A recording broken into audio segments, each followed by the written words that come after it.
Hi friends, welcome back to our channel. ఈ వీడియోలో అయితే నేను ఫ్రైడ్ రైస్ అయితే చూపించబోతున్నాను. పెద్ద ప్రాసెస్ ఏమి లేకుండా, అలాగే ఎటువంటి సాస్లు కట్ట ఏమీ లేకుండా సింపుల్గా అయితే చేసుకోవచ్చు. చాలా టేస్టీగా ఉంటుంది. నచ్చితే ట్రై చేయండి. ఫస్ట్ అయితే బియ్యం కడిగేసుకొని అందులో ఉడికేటప్పుడు కొద్దిగా మనం బగారా రైస్కి యూస్ చేసే మసాలా సరుకులు ఉంటాయి కదండి, ఆ మసాలా సరుకులు అయితే వేసుకోవాలి. తర్వాత ఆ అన్నం అయితే ఉడికిపోయాక వార్ చేసుకుని పక్కన పెట్టుకోవాలి.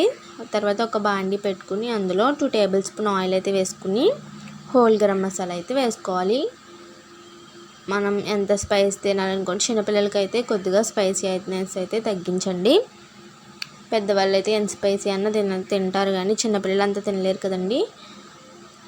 ఇంకా కారానికి తగినన్ని పచ్చిమిర్చి చిన్న చిన్న ముక్కల కింద కోసుకుని, అలాగే కరివేపాకు కూడా వేసుకుని వేయించుకోవాలి.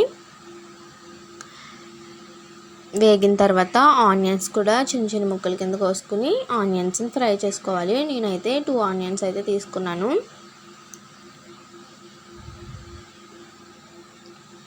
అందులో కొద్దిగా సాల్ట్ అయితే వేసుకోవాలి. ఆనియన్స్ అయితే త్వరగా మగ్గడానికి సాల్ట్ వేసుకుని ఫ్రై చేసుకోవాలి. ఫ్రై అయిన తర్వాత మనకి కావాల్సినంత, మనం ఎంత క్వాంటిటీ తీసుకుంటున్నామో దానికి సరిపడా ఎగ్స్ అయితే తీసుకోవాలి. నేనైతే మా రైస్ బట్టి 3 ఎగ్స్ అయితే తీసుకున్నాను.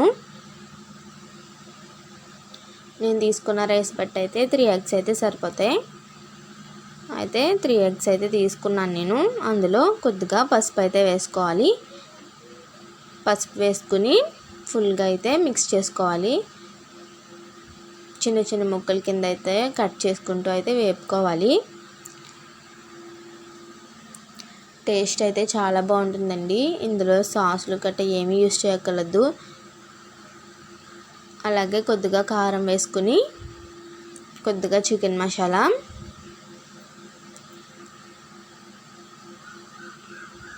అలాగే కొద్దిగా బిర్యానీ మసాలా ఉంటే వేసుకోవచ్చు, లేదంటే స్కిప్ చేయొచ్చు.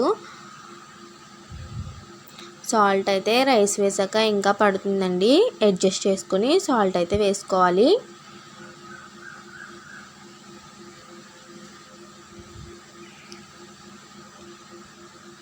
బాగా అయితే ఫ్రై చేసుకోవాలి.